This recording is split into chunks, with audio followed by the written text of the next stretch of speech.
Nawashukuru, tumepokea taarifa hizi kwa utulivu mkubwa. Alipoanza wa PPRA watu wakawa na smile, wanacheka wana nini. Kaingia TAKUKURU kidogo attention ikaja juu kidogo. Alipokuja mwenyewe ukumbi ulikuwa kimya. Nilikuwa nawaona wale wanaoguswa wanajikuna wanaelekea. Kwa hiyo nawashukuru sana kwa kunisaidia kubeba tension ya kupokea ripoti hizi. Si mchezo. Ndugu zangu, leo ni mara ya kwanza napokea ripoti hizi 3 kwa pamoja. Umekuwa utamaduni wetu kupokea ripoti 2, ile ya TAKUKURU na ya mdhibiti na mkaguzi mkuu wa hesabu za serikali kwa mujibu wa katiba na sheria.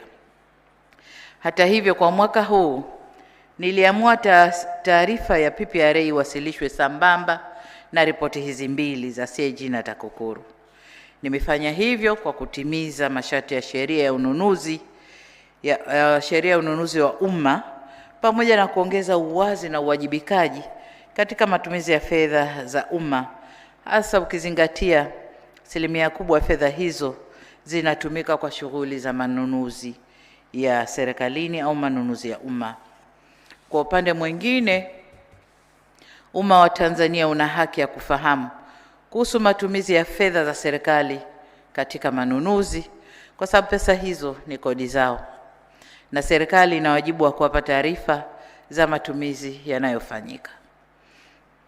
Utekelezaji wa majukumu ya taasisi hizi 3 ni muhimu na una mahusiano ya karibu sana, kama tulivyosikia kwenye ripoti.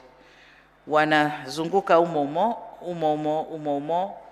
manunuzi, mifumo, nini. Kwa hiyo zinafanana, lakini kila mtu aliona kwa jicho lake na utaalamu wake.